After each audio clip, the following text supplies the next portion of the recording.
Asham, Gamo Naito, Boroda Naito, Naito Asham, Naito Asham, Boroda Naito, Kilase Naito, Naito Asham, Naito Asham.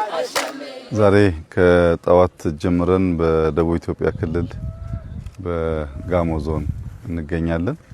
ጠዋት ዛሬ ያየነው በጣም አስደሳቹ ስራ በምዕራብ አባያ ወረዳ የተጀመረው የገጠር ኮሪደር ስራ ነው። አምና ታስታውሱ እንደሆን ገጠር ኮሪደር በየቦታው እኛ ሞዴል ቤቶች እየሰራን ሰዎች ያንን ተከትለው እንዲሰሩ ኢንከሬጅ እናደርግ ነበር። ዘንድሮ ብዙ ቦታ ተጀምሯል። ግን እዚህ በምዕራብ አባያ ወረዳ ያየነው ቅድም ሞዴል የገጠር ኮሪደር ስራዎች ሙሉ በሙሉ የተገነቡት በአርሶ አደሩ ነው።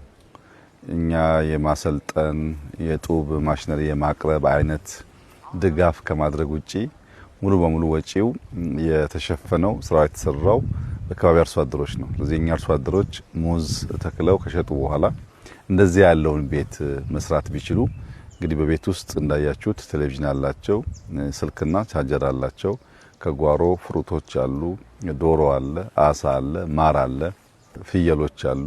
አንድ አርሶ አደር በጓሮ ፍሩት በተለያየ መንገድ ማምረት የሚችል ከሆነ ማር ማምረት የሚችል ከሆነ አሳ ካለው ዶሮ ካለው ፍየሎች ላሞች ካሉ አንዱ እንኳን ቢጎድል አንዱ እየሞላ ቢያንስ ራስን ማኖር ጸዳ ያለ ኑሮ መኖር የሚባለው ጉዳይ ሊሳካ የሚችል እንደሆነ ያመላክታል።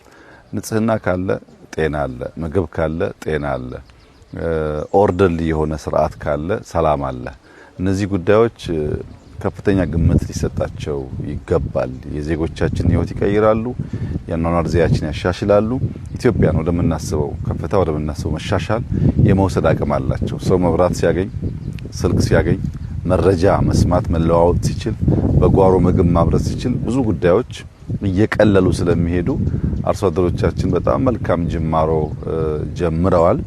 ሊበራከት ይገባዋል፣ ሊሰፋ ይገባዋል። ከወጪ አንጻር እስከ 1.5 ሚሊዮን ገደማ ብር ነው የፈጀባቸው። እያንዳንዱ ቤት በዶላር ቢሰራ 10,000 ገደማ ዶላር ማለት ነው።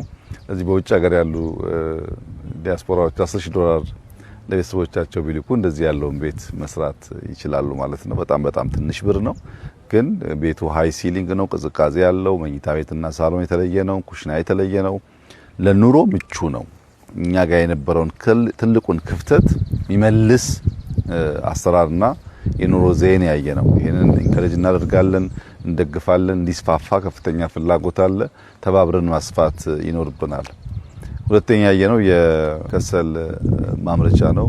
ጥቂት ዓመታት በፊት ለኛ ኢንዱስትሪ ግብአት የሚሆኑ ከሰሎች ከውጭ ሀገር እናስገባ ነበር። እስከ 300 ሚሊዮን ዶላር ገደማ ከውጭ ገቡ ነበር። አሁን በሀገር ውስጥ እናመርታለን። ለኢንዱስትሪዎቻችን ግብአት ይውላሉ። አምና መጨረሻ አካባቢና ዘንድሮ አራተኛ ስናስመርቅ ነው።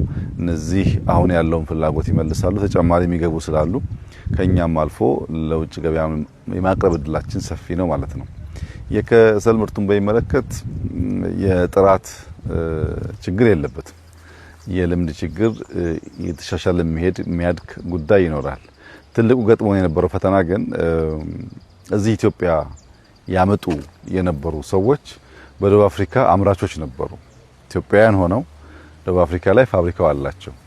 ከደቡብ አፍሪካ እያመጡ እዚህ ይሸጡ ስለነበረ የኢትዮጵያን የማራከስ ጥራት የለውም የማለት የነሱ ፋብሪካ እንዲያስገባ የፈለግ ፍላጎቶች ነበሩ። ያ ለምንድን ነው የሚለውን ስናይ ያው ሰዎች በተቻለ መጠን ዶላር ከሀገር ውስጥ ማውጣት፣ በዛ ዶላር ደግሞ ሸቀጦች ማስገባት፣ የነሱን መክበር ቅድሚያ ሰጥተው ያያሉ። ግን ጥሩ አይደለም። ለሀገር ለወል ጥቅም ቅድሚያ መስጠት ያስፈልጋል። ያ ፋብሪካ ተነቅሎ ሊመጣ ይችላል፣ ወደ ሌላ ማርኬትም ሊሄድ ይችላል። እኛ አንድ ፋብሪካ እዚህ ስንሰራ 100 ሰው 1000 ሰው የሚቀጥር ከሆነ ያ ኢምፕሎይመንትም ጭምር ነው ኤክስፖርት የሚደረገው። ፋብሪካ ውጭ ሆኖ ከውጭ መንገዛ ከሆነ ለሰዎቹ ነው የምንከፍለው፣ ዜጎቻችንን መቅጠር ሲገባል ማለት ነው። እና በኢምፖርት ሰብስቲቱሽን በዚህ አመት 5 ቢሊዮን ዶላር ገደማ ነው ኢንዱስትሪዎቻችን ያመረቱት። በዚህ ብቻ አይደለም፣ በሴራሚክ፣ በፖርስሊን፣ በሲሚንቶ በተለያየ ነገር ምርቶች እያመረትን በገፍ እናስገባ የነበሩ ጉዳዮችን እየተካን ያለነው። ከዛ ውጭ የፍሩት ፕሮሰስ ማድረጊያ ፋብሪካዎች እዚህ አርባ ምንጭ አካባቢ ተጀምረዋል። እነሱ ሲያልቁ ፍሩቶቹን ብቻ ሳይሆን ጁስ እያደረግን ልካለን። ለሌማት የእርጎ ወተት ማቀነባበሪያዎች ተሰርተዋል። እነሱ ሲቀነባበሩ ጥሬውን ከምንልክ የተመረተው ምርት ለከተሞች ለማቅረብ እድል ይሰጣል እና በግብርና ዘርፍ በፍሩት ያየነው በገጠር ኮሪደር ያየነው ያን ወደ ኢንዱስትሪ ወደ አግሮ የመውሰድ ፍላጎትና ሙከራዎች ያየነው በጣም ተስፋ ሰጪ ነው። አርባ ምንጭ እንደው ጊዜ ታምራለች እና ጥሩ ጊዜ ነበር። ጋሞናይቶ አሻሜ ቦሮዳናይቶ አሻሜ ናይቶ አሻሜ ናይቶ አሻሜ